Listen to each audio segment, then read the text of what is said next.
තිරුවන් සරණයි හැමදිනටම ඉතාමත්ම අපි අද දවසේදී සතියේ බ්‍රහස්පතින්දා දිනනි පවත්නා සජීවී ධර්ම සාකච්ඡාවට පිළිගනු ලබනවා.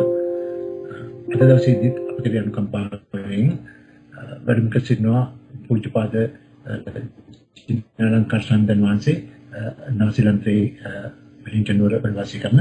ඉතින් අද දවසේදී මේ ගම් සභා මණ්ඩපයේට රැස් වූ සිනා සිළුමු දෙනා වෙනුවෙන් ඔබ වහන්සේගේ පාද නමද නමස්කාර කරමින් කෞර්ණ්‍ය සාන්වාස මම වාචික ආරාධනා කරනම් අද දවසේදී අපිට උතුම් තථාගත දේශනාව පාදා දෙන්න සාන්වාස සාදු නමෝ තස්සේ භගවතු වරහතු සම්මා සම්බුද්දස්ස නමෝ තස්සේ භගවතු අරහතු සම්මා සම්බුද්දස්ස නමෝ තස්සේ භගවතු අරහතු සම්මා සම්බුද්දස්ස තුන්ලෝකාග්‍ර වූ භාග්‍යවත් වූ අරිහත් වූ තථාගත සම්මා සම්බුදුරජාණන් වහන්සේට පාරමී ධර්මයන්ගේ අනුහසින් ලබාගත්තා වූ ධර්ම ශක්තියෙන් මානසිකාර ශක්තියෙන් කුසල ශක්තියෙන් තමන් වහන්සේගේ කැළඹුණා වූ සිත සංසුන් කරගත්තා වූ කෙලෙස් සහගත සිත නිකලෙස් කරගෙන පිරිසුදු කරගත්තා වූ සත්‍යයන්ට මහා කරුණාවක් දක්වා වූ සියලුම ධර්මයන් ਸਰවාකාරයෙන් අවබෝධ කරගෙන සසර දුකින් නිවි සැනසී නිවනට වැඩම කොට වදාළා වූ අනන්ත පරිමාණ ගුණ ඇති තථාගත සම්මා සම්බුදුරජාණන් වහන්සේට මම සිරසින් වැඳ නමස්කාර කරනවාගේ නමස්කාරය වේවා. ඒ උතුම් වූ ශ්‍රී සද්ධර්ම රත්නයට මම සිරසින් වැඳ නමස්කාර කරනවාගේ නමස්කාරය වේවා. අෂ්ටාර්ය පුජ්‍යල මහා සංඝ රත්නයට මම සිරසින් වැඳ නමස්කාර කරනවාගේ නමස්කාරය වේවා. බුද්ධ රත්නයේ අනන්ත පරිමාණ ගුණානුභාව බලයෙන් ධම්ම රත්නයේ ධම්ම ගුණ ආනුභාව බලයෙන් සංඝ රත්නයේ සංඝ ගුණ ආනුභාව බලයෙන් තුනුරුවන් සිහිකොට එක මොහොතක වේවා නමස්කාර කිරීමේ කුසල චේතනාවන්ගේ ධර්ම චේතනාවන්ගේ ආනුභාව බලයෙන් නොයේ රටවල් වල ප්‍රදේශවල දෙදෙන මේ ධර්ම දේශනාවට කන්යුමාගෙන සිටින්නා වූ සියලු දෙනාම මේ අවස්ථාව මේ මොහොත වෙනකොට උපදවාගෙන තිබෙන්නා වූ සියලුම කුසල ධර්මයන්ගේ ආනුභාව බලෙන් අද අපි මේ ඉදිරිපත් කොට කියලා දෙන්න බලාපොරොත්තු වෙන ධර්ම කාණ්ඩය සෑම දිනාටම ඊ타ත්ම හොඳින් වටහා ගන්නට ඊ타ත්ම හොඳින් තේරුම් ගන්නට ශක්තිය පහළ වේවා නුවණ පහළ වේවා. නීවරණ ධර්මයන්ගෙන් කිසිසේත්ම පීඩාවක් නොවිඳීවා. මානසිකාර්ය පවත්වාගෙන සෑම දිනාටම මේ උතුම් ධර්මයේ වටහාගෙන තේරුම් අරගෙන සංසාර දුකින් අත මිදලා අමා මහ නිර්වාණ ධාතුවෙන් සැනසෙන්න ලැබේවා කියලා මෛත්‍රියෙන් ප්‍රාර්ථනා කරමින් ආශිර්වාද කරමින් අද මේ පින්තුන්ට මම ධර්ම කාණ්ඩයක් ධර්ම කුට්ටාසයක් කියලා දෙනවා. අද කියන්න යන ධර්ම කාණ්ඩයේ ධර්ම කුට්ටාසය වෙනත් දේවල් වගේ නෙවෙයි ටිකක් හිත යොදලා ඒ වගේ මානසිකාර්ය යොදලා තේරුම් ගත යුතු ධර්ම ටිකක්. මම ඊට කලින් මේ පින්තුන්ට පොඩි කරුණු දෙක තුනක් කියනවා. මේ ධර්මය අද කියලා දෙන ධර්මය තේරුම් ගන්නට මේක ජාතක කතාවක් නෙවෙයි. ඒ නිසා සිහිය හොඳට අවශ්‍යයි. මේක සාමාන්‍යයෙන් ස්කන්ධ වශයෙන් ආයතන වශයෙන් කියන එකකුත් නෙවෙයි. මේක හේතුඵල ධර්මයන්ගේ බොහොම සියුම් තැනක්. බොහොම සූක්ෂම තැනක් මතු කරලා තේරුම් ගන්නට මේ පින්වතුන් එක තේරුම් ගන්නට දරන උත්සාහයක් කියලා හිතාගත්තට කමක් නැහැ. මේ පින්වතුන් හොඳට මේ කාරණේ අහන්න. ඉතින් මම පළමුවෙන්ම කියනවා මෙන්න මෙහෙම. අපි ප ဋ ාණ ධර්ම ගැන කියනකොට ප ဋ ාණ ධර්ම අපි කාණ්ඩ 24ක් කියවනේ. ප ဋ ාණ ධර්ම කාණ්ඩ 24ක්. ඒක සූවිසි ප ဋ ාණිය හැටියට කියනවා. මේ ප ဋ ාණ ධර්ම හැම එක්කෙනාගේම හිතට නිකන් අල්ලා යන්නේ නැති ගතියක් තියෙනවා. හැම එක්කෙනාගේම හිතේ ලෙහෙසියෙන් පැවරී යන්නේ නැති ගතියක් තියෙනවා. හැම එක්කෙනාගේම හිතවල නිකන් පහසුවෙන් ස්පර්ශ වීගෙන යන්නේ නැති ගතියක් තියෙනවා. මේ ප ဋ ාණ ධර්ම මේ ප ဋ ාණ ධර්ම වල තිබෙන ගුණ ප ဋ ාණ ධර්ම වල තිබෙන ඒ ලක්ෂණ යම් කිසි හිතකට තේරුම් ගන්නට නම් ඒ හිතේ තියෙන්න ඕනේ ඒවා පිළිගන්න ඒවා ඇබ්සෝබ් කරන ඒවා ස්පර්ශ වෙන්න පුළුවන් ගුණ ලක්ෂණ ඒවා තේරුම් ගන්න පුළුවන් හයිය ගතිය බාර ගන්න ගතියක් ඒ හිතවල තියෙනවා. විශේෂයෙන්ම සිහියයි නුවණයි දෙක තියෙනවා. ඒක උපරිමයෙන් තියෙනවා. සමාධි ගුණයක් හොඳට තියෙනවා. ඒ වගේම තමයි මේ මූලික ධර්ම දැන හඳුනාගත්ත ගතියකුත් තියෙනවා. කොහොම නැතුව ඔය සූදානම් ඔය මානසික පරිසරය හදාගන්නේ නැතුව මේ ප ဋ ාණ ධර්ම තේරුම් ගන්නට යන හිතට හරි මහන්සියක් හරි තේප්පුව අපරාධී මොනවද මේ කියලා හිතන ගතියක් තියෙනවා.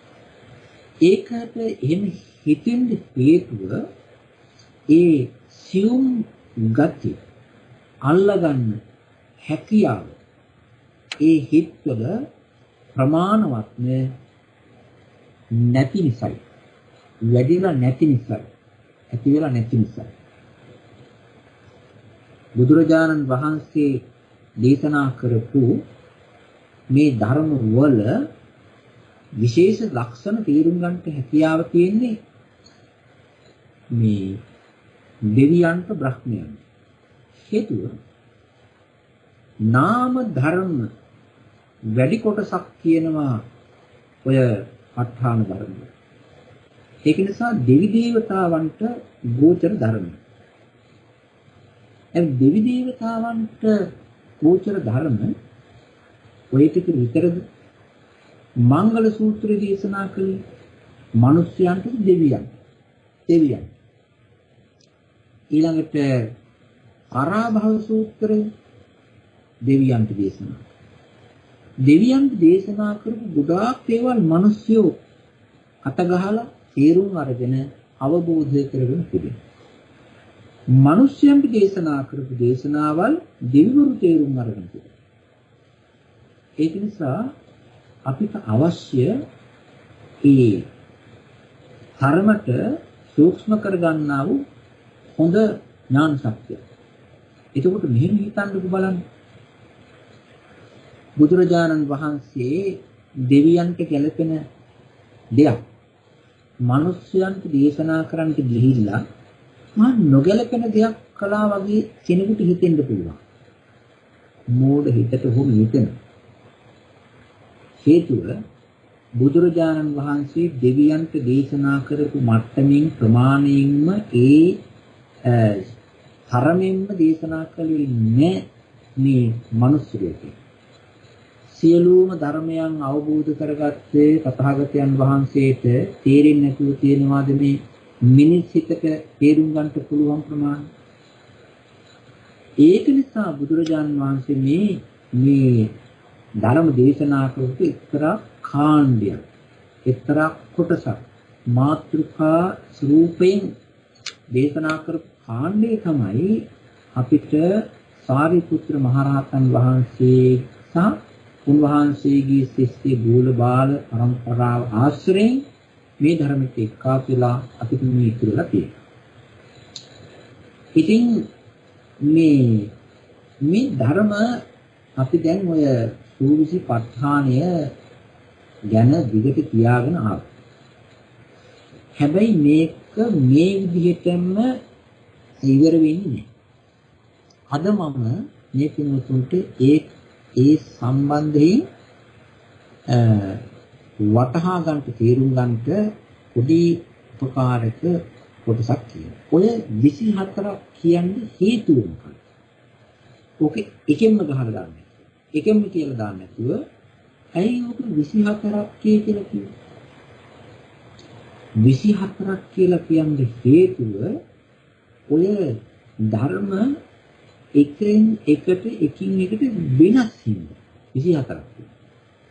ඔය දේවල් වල ඒ ධර්ම එකටම එක විදිහකට එක ආකාරයකට වැඩ කරනවා නම් ඔක්කොටම කියන්නේ එකයි. ඔය ධර්ම වල හැඩතල ඒ ක්‍රියාකාරී ස්වභාවය ධර්ම ලක්ෂණ ඒ වාගේ ක්‍රියා කරන අතීත කාල වර්තමාන කාල අනාගත කාල ඒ ධර්ම වලට බලපාන විදි ඕක තියෙනවා අමුතු වෙනස්කම් අමුතු වෙනස් ලක්ෂණ අමුතු වෙනස් ගුණ ස්වභාව ඔන්න ඔය නිසා තමයි ඔය ටික 24ක් කියලා දේශනා කරන්නේ. එතකොට මේ 24 අපි ධර්ම 24ක් කියන හැටියට තේරුම් ගන්නවා. හැබැයි ඔක්කොම ටික තියෙන්නේ ප ဋ ාණ පොදියේ. ප ဋ ාණ ධර්ම සමූහය. මේක තමයි තියෙන්නේ. ඒ වුණාට මේකේ වෙනස්කම හඳුනා ගන්න. ඒකට කියනවා මේ පත්‍ය ධර්මයන් ධර්ම ස්වභාව හැටියට පත්‍ය ධර්මයන් ධර්මතා හැටියට වෙනම තේරුම් ගන්නවායි කියන්නේ. දැන් මේ පින්වතුන් හොඳට හිතන්නකො පොතක් තියෙනවා නම් අරගෙන ඇයි මේක 24ක් වුනේ කියලා. 24ක් වුනේ පළවෙනි එකේ තිබෙන ලක්ෂණේ ගුණේ නෙවෙයි දෙවෙනි එකේ තියෙන. දෙවෙනි ධර්මයේ තිබෙනා වූ ලක්ෂණේ ගුණේ ස්වභාවයෙන් නෙවෙයි තුන්වෙනි එකේ. ඒක නිසා මේක 24ක් වුණා. මේ විදිහට අපි නිර්භයව හිතන්න ඕනේ. දැන් මම පොඩි උදාහරණ කීපයක් කියන්නම්. මම වැඩි වේලාවක් අද බණ දේශනා කරන්නේ කොහොම ටිකයි කියලා. මේකේ ග්‍රැවිටි එක වැඩි. මේකේ තිබෙනා වූ ග්‍රැවිටි එක මේකේ weight එක වැඩි. මේ පින්වතුන්ට තේරුම් ගන්න පුළුවන් වුණොත් එතන ජය. එතන Tamanට ධර්මයක් තේරුණා කියලා සන්තෝෂයක් ඇති වෙනවා. අපි සරල පැත්තකට කියමු. කොහොම සරල විදිහට හිතමු. අපේ මේ අහගෙන ඉන්න පින්වත් ශ්‍රාවක පිරිස මේ විදිහට හිතන්න බලන්න. අපි හිතමු පවුලක් අරගෙන දරු පවුලක්. පවුලක් හැටියට සැලකන්නේ අම්මයි තාත්තයි දුව පුතා ආදි වශයෙන් පවුලේ සමාජිකයෝ ටිකක් එක්කාසු වෙච්ච පිරිසක්. අම්මා තාත්තා දූ දරුවෝ මේ පිරිස මේ සියලු දෙනාම එකතු කරලා මේකට කියන නම තමයි පවුල.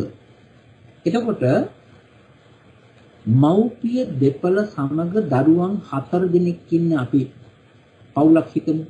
ඒ කියන්නේ සරල මව්පිය දෙපළ සමග දරුවන් 4 දෙනෙක් ඉන්නවා. එහෙම හිතන්න බලන්න. එතකොට මේ පවුලේ අම්මා කියලා චරිතයක් තිබෙනවා. මේ පවුලේ තාත්තා කියලා චරිතයක් තියෙනවා. පීතෘත්වය. ඊළඟට සහෝදරයා කියලා චරිතයක් තිබෙනවා. සහෝදරිය කියලා චරිතයක් තිබෙනවා. මේ චරිත 4 එක ක්ලස්ටරේ ඉන්නේ. එක පොදියට ඉන්නේ. එක රංචුවට ඉන්නේ. ඒ රංචුවට එක පොදියට කියන සාමූහික නම තමයි පවුල. එතකොට මේ පවුලේ ඉන්න මේ සමාජිකයෝ 4 දෙනාගේ ස්වභාව බලන්න එක්කෙනෙකුට තිබෙනවා දැන් මේ ධර්මතා 4. පීතෘත්වය, මාතෘත්වය, සහෝදරත්වය, සහෝදරීත්වය. මේ මාතෘත්වයේ මව්ගේ තිබෙන්නා වූ මාතෘ ගුණය එයා ගාම විතරයි තිබෙන්නේ, පීතෘත්වයට නෑ ඒක.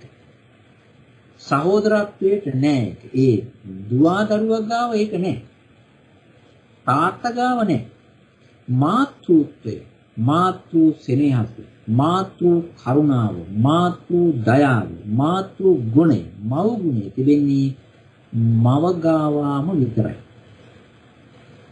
එක පවුලේ වුණාට එයා විතරමයි මව් ගුණය දරන්නේ. වෙන කෙනෙකුට නෑ. 2. පීතෘත්වය. පියාගේ ගුණය. පියෙකුගේ තිබෙන්නා වූ සෙනෙහස. පීතෘත්වය. පීතෘ ගුණය අම්මා ගාවත් නෑ, සහෝදරයෝ ගාවත් නෑ, සහෝදරියන් ළඟත් නෑ. ඒ ගතිය, ඒ ශක්තිය, ඒ පීතෘ ගුණය, කරුණාව, දයාව තිබෙන්නේ පියා ගාවම විතරයි. 2. ඊළඟට සහෝදරයා. සහෝදරයා ගාව තියෙන සහෝදර ගුණය සහෝදරියට සාපේක්ෂව යා ගාව විතරයි තිබෙන්නේ. ඒ සහෝදරත්වය කියන එක, සහෝදරයාගේ ගුණය එයාට විතරයි අදාළ. ඒක තාත්තටත් නෑ, අමට. සහෝදරියගේ ගුණය ඒ ගෑනු ළමයා තුළ විතරයි තිබෙන්නේ, සහෝදරයාටත් නෑ, අම්මටත් නෑ, තාත්තටත්. එතකොට මේ 4 දෙනාගේ එකට ඉන්න 4 දෙනාගේ එක පවුලේ, එක රංචුවේ, එක ක්ලස්ටරේ, එක යුනිට් එකේ තිබුණාට මේ අය දරන්නේ 4 ආකාර ගුණ ස්වභාවය ටිකක්. 4 ආකාර ගුණ ස්වභාවය.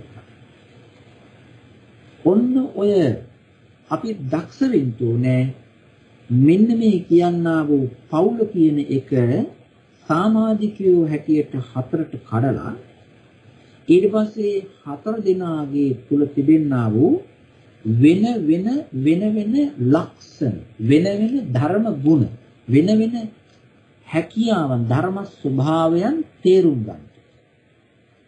අන්න එහෙම තේරුම් ගන්න පුළුවන් නම් එතන තිබෙනවා 아무තු අවබෝධාත්මක ජයක්. යම් කිසි දෙයක් තීරණ ගතියක් තිබෙනවා. ඔන්න එකක්. මේක උපමා. තව එකක් අපි තේරුම් ගන්න. ගහක් තියෙනවා. එකත් උපමාවක්.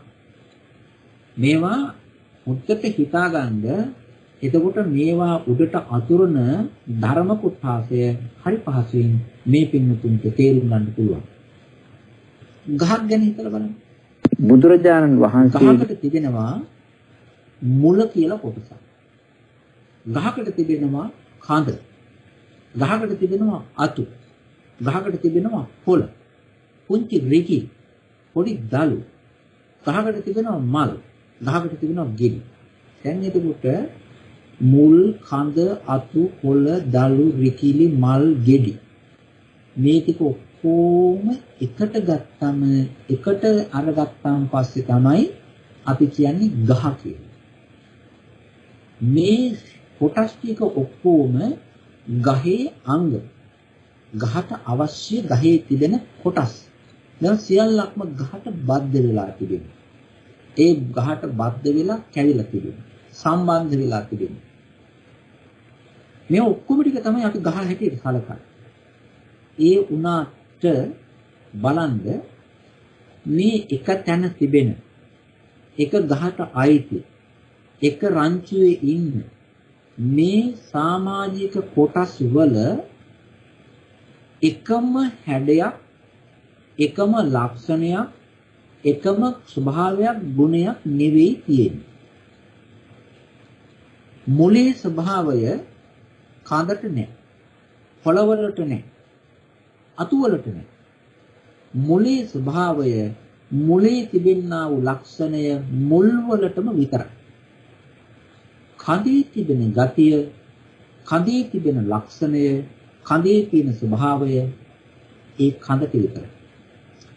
පොත්තේ තිබෙන ගතිය පොතු වලට විතරයි. අතු වල තිබෙන ගතිය අතු වල විතරයි. අනිත් එක කොළවල තිබෙන ගතිය, කොළවල තිබෙන ලක්ෂණය ඒ කොළවලට විතරයි. රිකිල්ලක තිබෙනා වූ ගතිය, ගුණය, ස්වභාවය රිකිලි වල විතරයි. දල්වල තිබෙන ස්වභාවය දල්ලකට විතරයි තිබෙන්නේ. මලේ ස්වභාවය මල් වලට විතරයි. මලේ ගුණය මලකට විතරයි තිබෙන්නේ, වෙන තැනක නැහැ. ගෙඩිවල ස්වභාවය ගෙඩිවල විතරයි. හොඳට බලන්න. කඳ නමන්න පුළුවන්ද? බැහැ. අත්ත නමන්න පුළුවන්ද? පුළුවන්. පුංචි රිකිල්ල කඩන්න පුළුවන්ද? පුළුවන්. කඳ කඩන්න පුළුවන්ද? බැහැ. ඒ වගේම ගෙඩිය කන්න පුළුවන්, කඳ කන්න පුළුවන්ද? බැහැ. කඳ හයියයි, කොළ හයිය නැහැ. ඒ වගේම ගෙඩි හයිය නැහැ. කොළය ඇවිල්ලා පාටින් වෙනස්, කඳ ඇවිල්ලා පාටින් වෙනස්, මල් පාටින් වෙනස්, වර්ණයෙන් වෙනස්. බලන්න එකම තැනක තිබෙන්නා වූ ධර්මතා සමූහය වෙන වෙන ලක්ෂණ දරාගෙන එක රංචුවක ඉන්න විදිහ, වෙන වෙන ලක්ෂණ, වෙන ස්වභාව, වෙන ගුණ තිබෙන්නා වූ ධර්ම රාශියක් එක පොදියක, එක රංචුවක, එක තැන තිබෙනවා. එතකොට මෙන්න මේ විදිහට එක තැනක තිබෙන, එකට බද්ධ වෙලා තිබෙන, එක ගහක් නියෝජනය කරමින් තිබෙන මේ කොටස් ටික වෙන් හැටියට හඳුනාගෙන ඒ වෙන්ව තිබෙනා වූ දේවල් වල ලක්ෂණ ටික, ස්වභාව ටික වෙනම දැනගන්න පුළුවන් කමක් තිබෙනවා නම් ආන්න ඒකට කියනවා ධර්මතාවයන් හඳුනා ගැනීමේ හැකියාව කියලා. ඒක ඥානමය හැකියාව. ඒක ප්‍රඥාමය හැකියාව. ඔය හැකියාව තියෙනවා. ඔය එකක්. දැන් මම ඉස්සෙල්ලා කිව්වා මොකද්ද? පෞලක තිබෙන සමාජිකයන්ගේ විශේෂිත වෙන තිබෙන ගුණ. එතකොට ගහක් ගත්තාම ගහේ තිබෙනා වූ කොටස් වල තිබෙන වෙන ලක්ෂණ, වෙන ස්වභාවය. අපි තවත් එකක් හිතලා යන් තව පැත්තකට. හොඳට හිතන්න තමන් ඉන්න ගෙදර ගැන. ගෙදර තිබෙනවා, ගෙදරක් නිවසක් කියලා කියන්නේ වහලයක් තිබෙන, බිත්ති තිබෙන, දොරවල් තිබෙන, ජනෙල් තිබෙන, කාමර තිබෙන මේ කොටස් වලින් අංග උපාංගයන්ගෙන් යුක්ත වෙච්ච එක්තරා ධර්ම එක්කාසුවක, ධර්ම රාශියක ක්ලස්ටරයක තමයි කියන්නේ අපි ගෙදර, නිවස කියලා කියන්නේ. ඔය නිවසේ තිබෙනා වූ ඔය අංග උපාංග ටික ගත්තම එක එක්කිනා කරන සේවාවේ එකින් එකට වෙනස්. බලන්න ගෙදර තියෙනවා බිම කියලා එකක්. ඔය බිම තමයි, බිම තිබෙන ලක්ෂණය තමයි ගෙදර ඉන්න එක්කිනාවේ පොළවේ දරාගෙන ඉන්න පුළුවන්. එයා ඇවිදින්නේ බිමනේ. නිදාගන්නේ බිම. මොකක් හරි භාණ්ඩයක් තිබන්නේ බිම. වහලේ තියන්නේ. බිත්තිය තියන්නේ. ජනෙල් වල තියන්නේ. දොරවල් වල තියන්නේ. ඒක නිසා පිහිට වීමේ ආධාරක භාවයේ ලක්ෂණය, ගුණය තිබෙන්නේ බිමට, පොළවට විතරයි.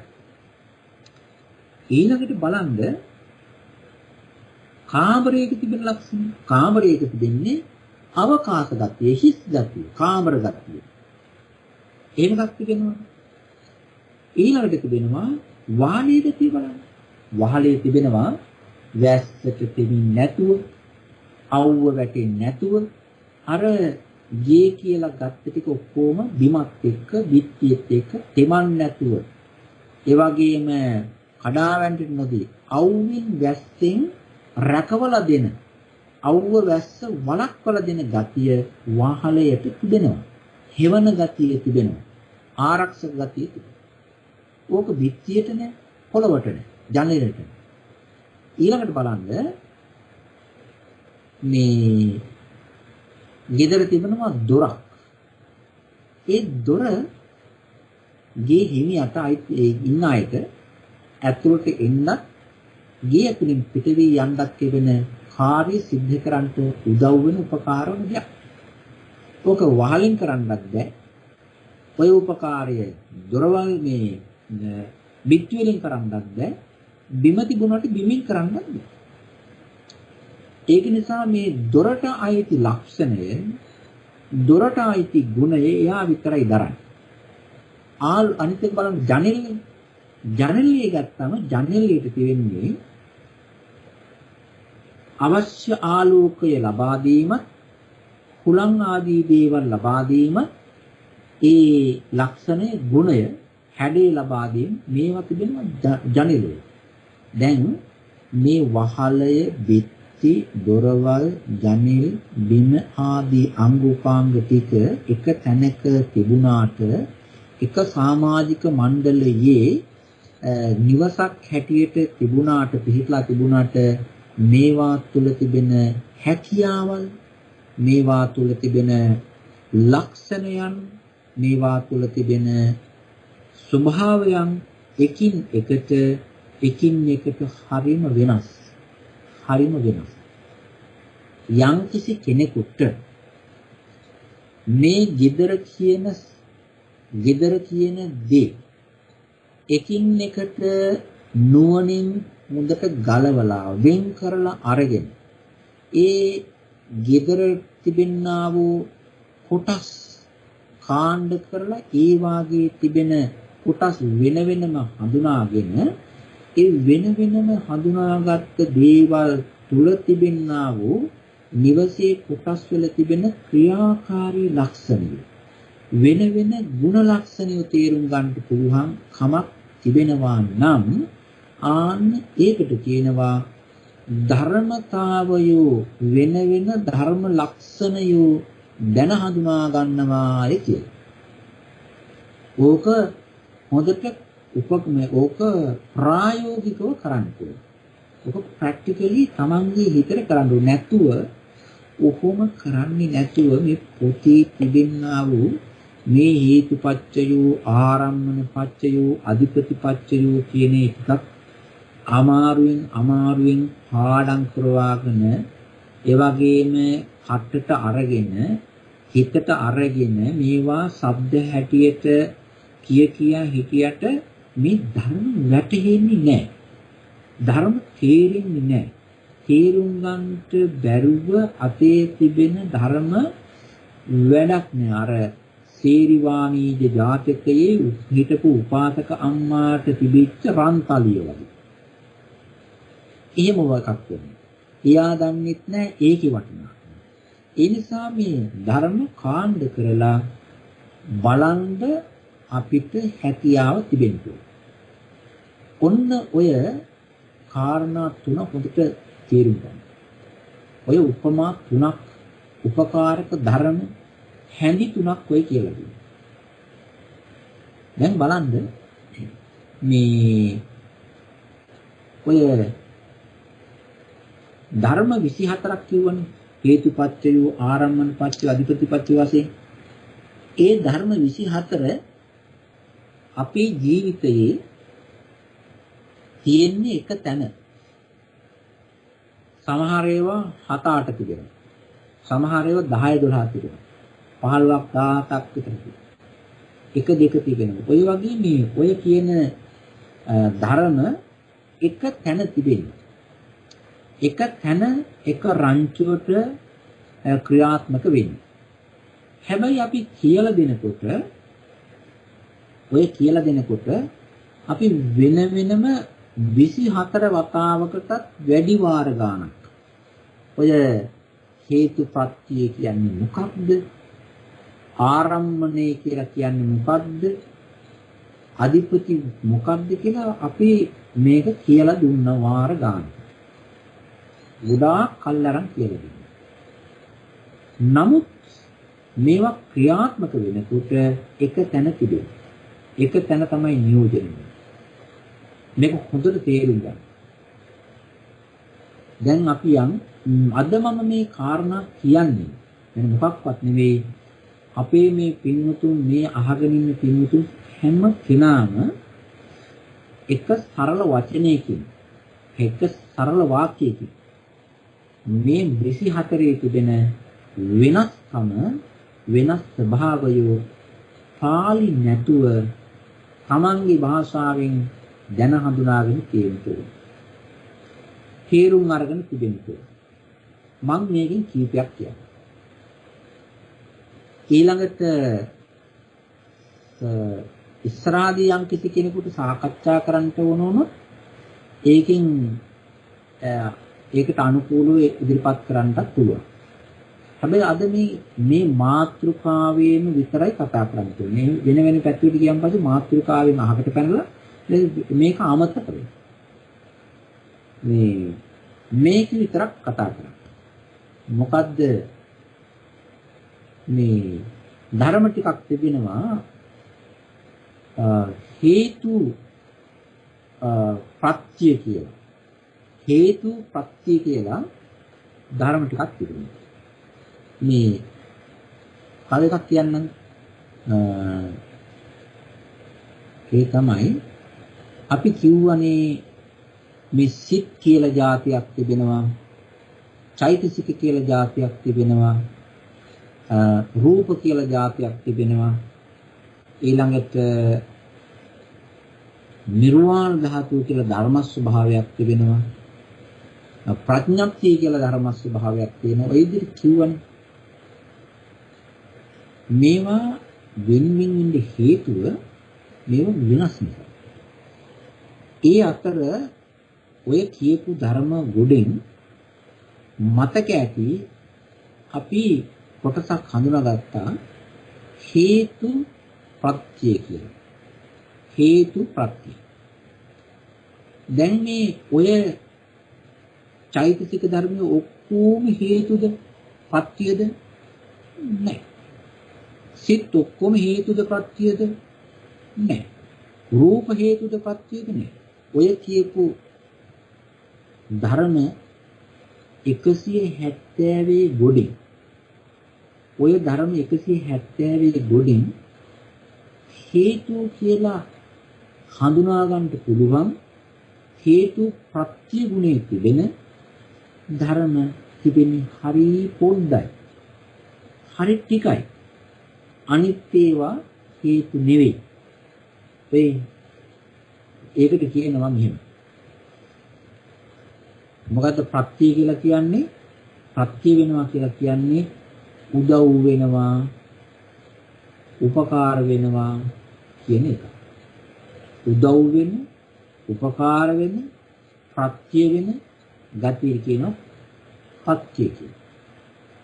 එතකොට මේ උදව් වීම, උපකාර වීම එක්තරා ක්‍රමයකටයි සිද්ධ වෙන්නේ. ඒකට කියනවා මූල භාවයෙන් ප්‍රධානත්වයෙන් මූල කාරණයක් වශයෙන් යම් කිසි දෙයක් තදින් කාවැදී තිබෙන්නා වූ ධර්ම ස්වභාවය කියන එක තමයි හේතු ප්‍රත්‍ය කියලා කියන්නේ.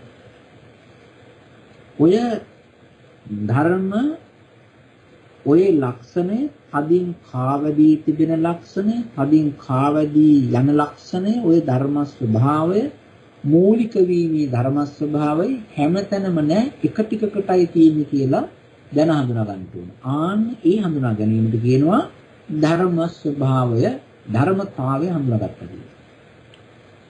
අපි ගහක් ගැන කිව්වනේ. ගහේ අත්තට තියෙන ලක්ෂණය කඳට නැහැ. කඳට තියෙන ලක්ෂණي මුලට නැහැ. මුලේ ලක්ෂණي පොත්තට නැහැ. පොත්තේ ලක්ෂණي ගෙඩියට නැහැ. අන්න ඒ වගේ මේ කියන ඔය ප ဋ ාණ ධර්ම වල ඔය 24 ඊළඟට එහෙම නැත්නම් ප ဋ ාණ තේරුම් ගැනීමට ගන්න ඔය මේ චිත්තචෛතසික ධර්ම වල මේ මූල ගතිය, මූල ලක්ෂණය, කාවදී හිටින ගතිය තිබෙන්නේ එක ටිකකට විතරයි. ඒ තමයි ලෝභයටයි, ද්වේෂයටයි, මෝහයටයි, අලෝභයට, අද්වේෂයට, අමෝහයට කියන මේ ධර්ම කරුණු 6ට විතරයි ඔය වැඩේ ඔය ගතිය ඔය ලක්ෂණේ තියෙන්නේ. සද්ධාවට එහෙම නෑ. වීරියට ප්‍රඥාවට මේ එකක් තියෙනවා. සද්ධාවට නෑ. ඊළඟට ප්‍රඥාවට කියන එක සද්ධාවට නෑ. අදිමෝක්ෂයට නෑ. විතරකයට නෑ. අනිත් කිසිම දෙයකට මේක නෑ. මේ තියෙන්නේ ඔක්කොම මේ කියන කාවදී යන ගතිය තිබෙන්නේ මේ 6 දෙනා ගතිය විතරයි. ළඟ විතරයි. අනිත් එක තමයි මේ චිත්ත චෛතසික ධර්මයන්ට නිකන් පෙනී යන ගතිය, අරමුණු වී යන ගතිය, අරමුණක් හැටියට නිකන් ඇදී යන ගතිය තිබෙනවා ධර්ම කොටාසයක. ඒ හැම එකකටම තියෙන ඒ ධර්මය මෙන්න මේ තැන්වල තියෙනවා කියලා හොඳට දැනගන්න පුළුවන් නම් ඒකට කියනවා ධර්ම ස්වභාවය ධර්මතාවය දැන හඳුනාගත්තයි කියලා. හැබැයි අර කදින් කාවදී යන ලක්ෂණයේ තිබෙන දේ වෙනම තේරුම් ගන්න ඕන. ආරම්මන ලක්ෂණය ආරම්මන ගුණය වෙනම තේරුම් ගන්න ඕන. ඔය ධර්මවල ඔය කියපු ඔය ධර්මවල තිබෙනවා තවත් අමුතු ගතියක්. ඒ තමයි ඔය එක රංචුවකට වැඩ කරනකොට අනිත් ධර්ම ටික තමන්ට නතු කරගන්නට තමන්ගේ බලය ඒවට දාලා තමන්ට ඕන විදිහට ලොක්ක වගේ වෙන්න පුළුවන් ගතියක් තිබෙනා වූ ධර්මත් ඔය ASCII තියෙනවා. ඒකට කියනවා අධිපති ගතිය තිබෙන ධර්ම කියලා. දැන් බලන්න මූල කාරණයක් හැටියට යන ධර්ම තියෙනවා. අරමුණු වෙලා යන ධර්ම තිබෙනවා. ගුණයේ තිබෙනවා. අධිපති ගතිය නිකන් ලීඩර්ෂිප් එක වගේ මෙහෙවන්ට ගවන් කරන්නට පුළුවන් ගති ලක්ෂණේ තිබෙනවා. ඒකට කියනවා අධිපති ප්‍රත්‍යය කියලා. අනිත් එක තමයි තව එකක් තිබෙනවා. ඒකට කියනවා මේ පස්සේ දැන් අපි කියනවානේ මේ යම්කිසි දෙයක් පසුව දෙවනුවට පහළ වුණොත් ඒ දෙවනුවට පහළ වෙන්න දේ හේතුපකාර වෙනවා. එහෙම නැත්නම් යම්කිසි උපකාරයක් ශක්තියක් වෙන කලින් උපති ලැබුපු දේ. එහෙම එකක් තිබෙනවා. කලින් හටගත්ත දේ කලින් ඇතිවෙච්ච දේ පසුව හටගත්ත දේට උපකාර වෙනවා. ආන්න එහෙම ගති ලක්ෂණයක් ගුණයක් තිබෙන දෙයක් තියෙනවා. ඔය ධර්මතා මණ්ඩියේ ධර්මතා වල ඒක මොකටද තියෙන්නේ? කොයි හරිද තියෙන්නේ කියලා අපි තේරුම් ගන්න ඕනේ. ඒකට කියනවා අනන්තර ප්‍රත්‍යය කියලා. අනිත් එක තමයි පස්සේ මොකක් හරි දෙයක් හට ගන්නවා නම් නිකන් ආන්‍යම්බන නැතුව. ඒ එක එක જાතියෙන්ට නෙවෙයි. මේ හරියට සුදුසුම ගැළපෙන යහපත්ම හොඳම දේ ගැළපෙනම දේ එතෙන්ට හොඳටම ගැළපෙනම දේ ලබා දෙන්න පුළුවන් ඒකක් පහල කරන්න පුළුවන් ගතිය තියෙන ධර්ම තිබෙනවා. ඊළඟට තිබෙනවා ඒකට කියනවා සමානතර ගුණය කියලා. තව එකක් තමයි මේ යම්කිසි දෙයක් තනියෙන් හටගන්නේ. තනියෙන් උපදින්නේ. කාත් එක්ක හරි තවත් එකට පොදියට තමයි එන්නේ. එකට තමයි පයින්නේ. එකට තමයි පිටන්නේ. එකට තමයි නැති වෙන්නේ. අන්න එහෙම ගතියක් තියෙනවා. ඒකට කියනවා ඒක තිබේ ඒ ගුණයේ තිබෙන තැන් තියෙනවා. ඔන්න ඔය තැන් හඳුනා ගන්න ඕනේ. මේ කියන සහජාත ගුණය, එකට උපදින ගුණය, එකට උපදින ගතිය කොතනද තිබෙන්නේ? අන්න ඒකට කියනවා සහජාත ධර්ම, පත්‍ය ධර්මය හඳුනා ගන්නවා කියලා. ඔය විදිහට කලකම්මැලි වෙන්නේ නැතුව මේ අපේ පින්වතුන් සියලු දෙනාම හොඳට ඔය යමක් පහළ වුණාම ඒ චිත්ත චෛතසික ධර්මයන්ගේ මොකක්ද මේ අන්‍යෝන්‍ය කියලා කියන්නේ. ඊළඟට මේ කියන්නේ අන්‍යෝන්‍ය කියලා කියනවා මතක ඇති අපි පාවිච්චි කරා වචනයක් මේ මේසයක් ගැන කාලයකට කලින් ඔය ප ဋ ාණ ධර්ම කියලා දෙනකොට මේෂයක් ගැන කිව්වා. එහෙම කියන්න හේතුව මේ මේෂයේ තියෙන කකුල් හතරක්. ඒ කකුල් හතර ඕනෝන්ට පිහිට වෙවි තමයි ඒ මේසේ සත්වි බර දරාගෙන. ඔය වගේ ගතියක් ඔය තියෙනවා මේ ඔය ධර්මවල චිත්ත චෛතසික රූප වල තිබෙනවා එහෙම ගතියක්. ඊළඟට තිබෙනවා යම් කිසි දෙයක් තව එහෙකට එකක් අපි මෙහෙම කියමු එකපාරක් පැන්සල් ඉර ගැහුවොත් ඒක රේඛාවක් වෙනවා. ඒක උඩින්ම තව එකක් ගැහුවොත් ඒක තිබිච්ච එකම highlight වෙනවා. අන්න ඒ වගේ සමහර දේවල් තිබෙනවා. අන්න ඒ වගේ දෙපාරක් ගිය ගමන් ඉස්සෙල්ලා දේ පස්සේ දේට highlight වෙන්න බලවත් වෙන්න ශක්ති සම්පන්න වෙන්න පිහිට වෙන ගතිය තියෙනවා. මෙන්න මෙහෙම වෙන වෙන ලක්ෂණ ධර්ම ස්වභාව 24ක් ඔය මේ මණ්ඩලේ තිබෙනවා. ඔය තිබෙන්නා වූ ධර්මයෝ මේ මම කියලා මේ පස්සේ කියාගෙන ගිය ටික මේ තියෙන්නේ කොයි හරියද? ඒවා අයිති වෙලා තිබෙන ධර්ම මොනවද? මොන නමින්ද හඳුන්වන්නේ? මේවා තේරුම් ගන්නට මේවා හඳුනා ගන්නට ඔය ධර්ම අස්සට යන්න ඕනේ. ඒ ධර්ම වශයෙන් වෙන් වශයෙන් ඔය කාණ්ඩ ටික තේරුම් ගත්තොත් තමයි මේ පින්තුන්ට හොඳ ඔය ප ဋ ාණ ධර්ම අවබෝධයක් හදාගන්න පුළුවන්කම තියෙනවා. හැබැයි මෙහෙම එකක් තිබෙනවා. අපි හිතී තිබෙනවා පසුබස්නා ගතිය සංසාර පුරුද්දක්. පසුබස්සන ගතිය. ඒ කියන්නේ පස්සට අදින. ඉස්සරහට යන්න දෙන්නේ. මොකක් හරි හේතුවක් දාලා මේ කල්ලාරින පසුබස්සන ඒ වගේම කරන දේවල් කැන්සල් කරවලා දාන ගතිය තියෙනවා. මේ ඒකට ඉඩ දෙන්නේ නැතුව. දැන් එකින් එක බය නැතුව මේක අවබෝධ කරගන්න ඕනේ කියන හිතින් මහා ලොකුවට ගොඩක් ගත්තම් තේරෙන්නේ. ගන්න ඕනේ මේ එක කාරණයක්. ඒ එක කාරණයක් යම්කිසි විදිහකට හොඳට තේරුම් ගන්නවා කියලා කියන්නේ ඊට පස්සේ අනිත් ඒ ළඟ තියෙන දේවල් හරි ලේසියෙන් තේරෙනවා. මේ ධර්මවල තිබෙන ස්වභාවය වෙන වෙනම දැන හඳුනා ගන්න ඕනේ. ඒක එහෙම වුණාම අපිට අර සූත්‍ර දේශනාවල් වල එහෙම තිබෙන දේවලුත් ඒවා හොඳට තේරුම් ගන්න පුළුවන්. එකක් තමයි ඔය තියෙනවා එක තැනක දක්වලා හොඳ ලස්සන ගාථාව. ඒකට කියනවා මෙහෙම. ධම්මතු කාලතු චේව නානප්පකාර භේදතෝ පච්චයුප්පන්නතු චේව විඤ්ඤාතබ්බෝ විනිච්ඡයෝ කියලා. ඒක හරිය වටිනවා. ඒ කියන්නේ මේ ප්‍රත්‍ය ධර්ම කියන කොටස් උපකාර වෙනවා කියන ධර්ම කොටස් තේරුම් ගැනීමේදී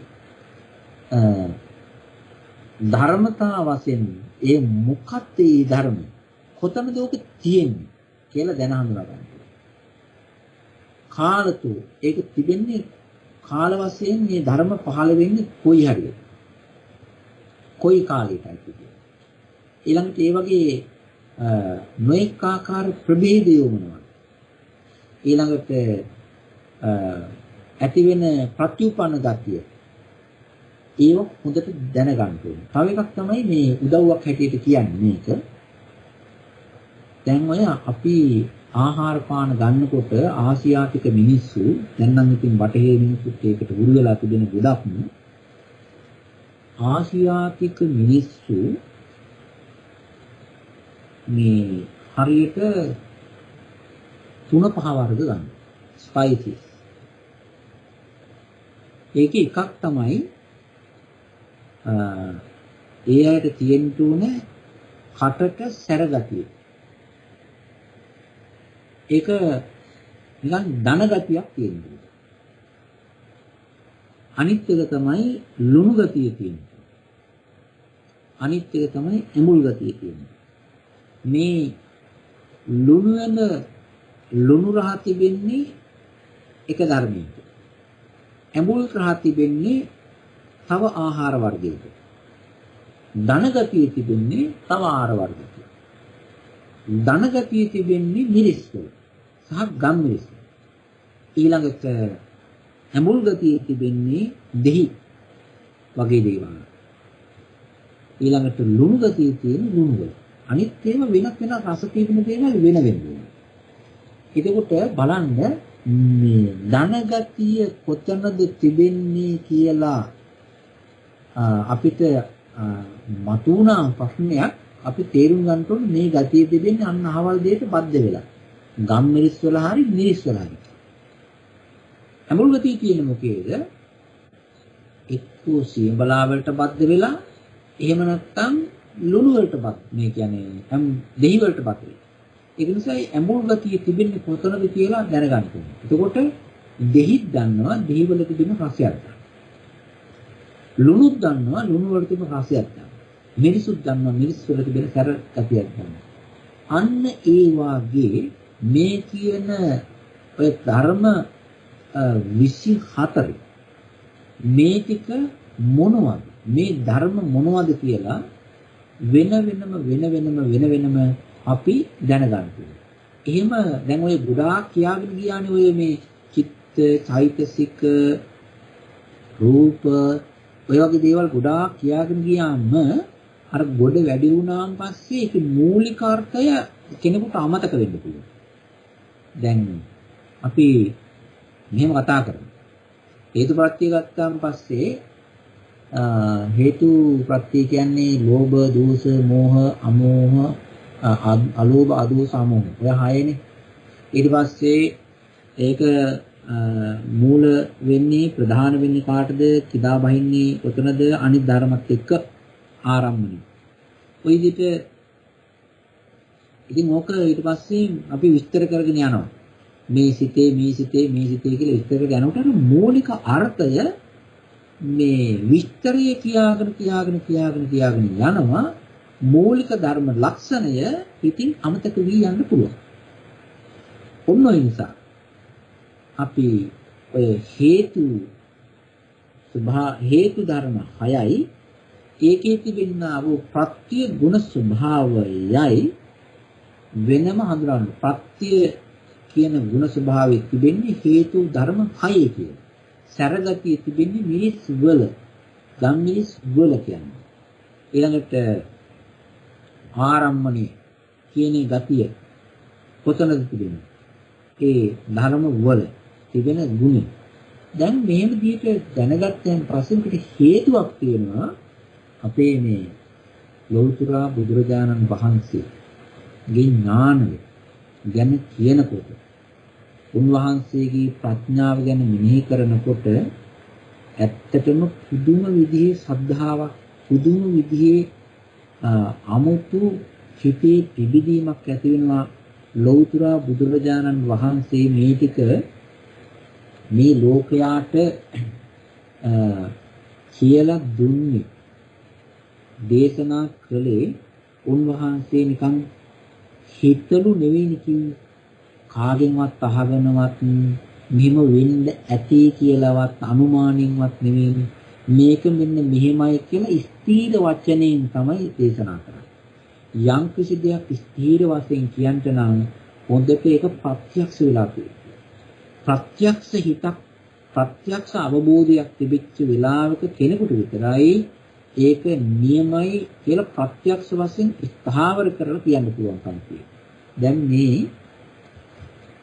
දැන් එක තැනක එක රංචුවට එක පොදියට තිබෙනා වූ ධර්ම ටිකක් වෙන වෙනම වෙන් කරලා ඒ ධර්මවල තිබෙනා වූ ලක්ෂණය එක තැනින් කියන්නේ මේසයක් උඩ නිකන් තුනී කරන්නේ නැතුව එතනම තියෙන්න.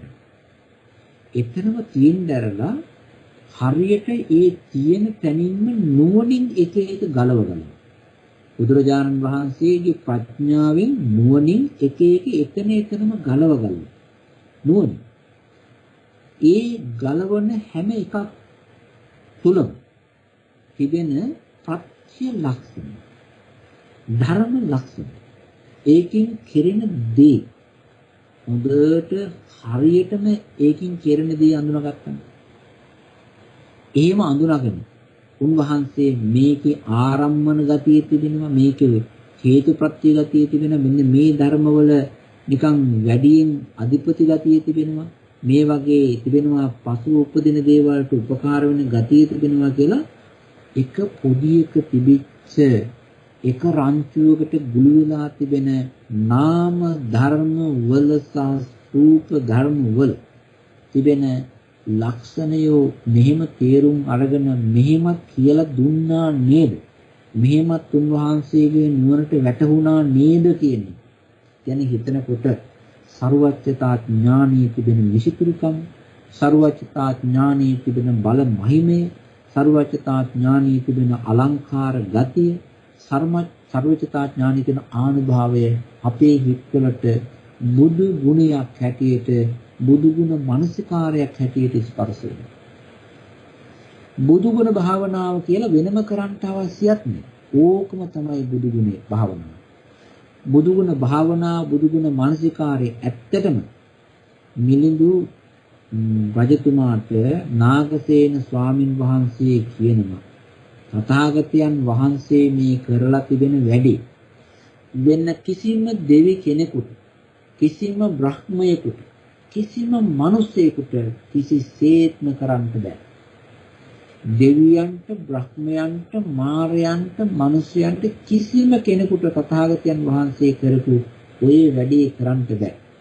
පුළුවන් නම් කවදාකවත් බුදුරජාණන් වහන්සේගෙන් බණහන්ට දෙවියෝ එන්නේ නැහැ. බ්‍රහ්මයෝ එන්නේ නැහැ. මේ සක්වලේ නෙවෙයි පිට සක්වල පවා දෙවියෝ බ්‍රහ්මයෝ කවදාකවත්ම බුදුරජාණන් වහන්සේ ගාවට බණහන්ට ධර්මය අහන්න එන්නේ නැහැ. ඕක උන්වහන්සේට බැරි.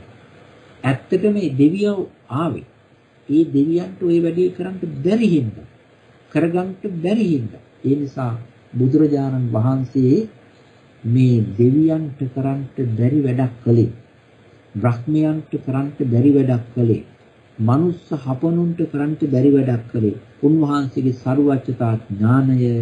ඒ නිසා ධර්ම කඩන්ට, ධර්ම බිඳින්ට, ධර්ම වෙන් කරන්ට සහ වෙන් කරගත්ත ධර්මවල, තනි කරගත්ත ධර්මවල තිබෙන ආවේනික ගුණය, ඒ වගේ තිබෙන ලක්ෂණ, ඒ වගේ තියෙන ධර්ම ස්වභාවය හොඳට තේරුම් ගත්තා.